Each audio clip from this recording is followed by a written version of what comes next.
Годините славни на Тервела Кана Собиги, над града на царете на Новия Рим, чиято земя завоювали бяхме с доблести меч, яви се заплаха невиждана.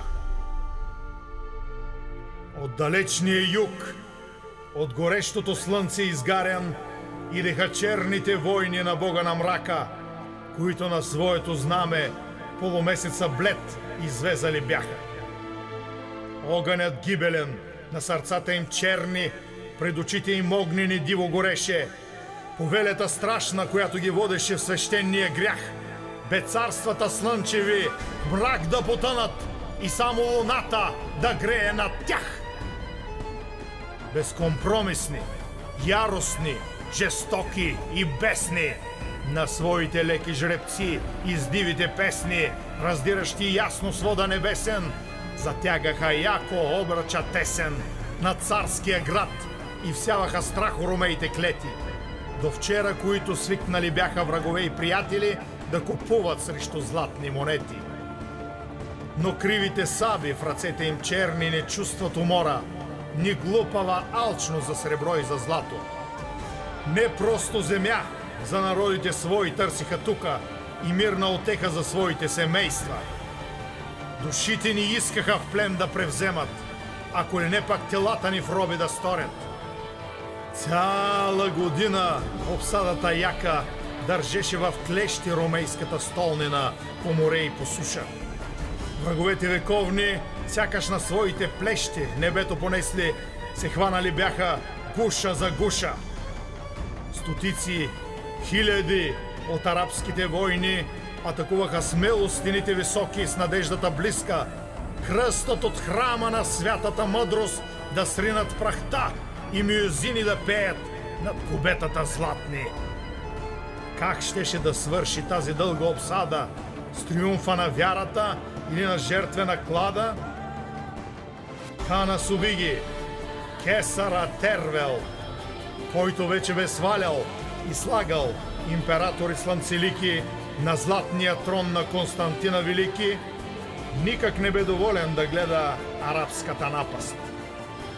Мъдрият воин от народната мъдрост почерпил, знаеше, щом мечката днеска у комшии играе, утре я чакай от твоите дворове. Зато и той изчака ромеите хитри с врага да се справят, но ясно се виждаше, че силите техни не стигат за дело такова и по-скоро очакват те помощ от Бога. Тогава, като истински ангел, с меча си огнен, пред портите златни Тервел пристигна, начело на своите конни отреди, в редиците стройни, и страшни изглеждахме ние в очите на арабските войни. Вече 2 поколения те загуба нямат на полето на славата, и стотици победи над стотици народи празнували бяха. Но студената зима отнела им беше надменния пламък в очите надменни. Знаеха вече, че тук нежелани са в първа Европа и за решителна битка клепалото хлопа. Макар и безбройни жестоките орди от леки ездачи застанаха плахо срещу стената желязна на нашата конница. До този ден съдбовен не виждали бяха безмълвна решителност в железни доспехи.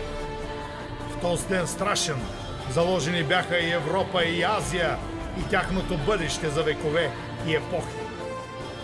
Поет зловещ към Бога им лунен просеше сила да влее в сърцата пламтящи и адския огън над нас да излее. А нашата песен в небето политна с вятъра морски и гордо развяват се на високите копия опашките конски. Не бързахме ние в битка да влезем, но връщане няма и тръгнали вече летим като лъвове в жестоката сеч. И фада ги пращахме от пустинята адски дошли враговете ни тъй отдалеч. Кривите саби безславно строшиха се в нашите мечове. И както бягат пустинни чакали пред лъвове страшни, жребци тия арабски в полетата прашни от конете небесни битката губят.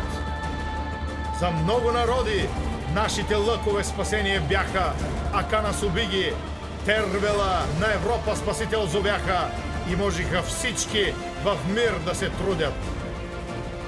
Славата страшна на нашите мечове бе толкова велика и толкова песни за страшните българи бардове пяха, че след битката страшна знамена с полумесец да минат от тук с векове не посмяха.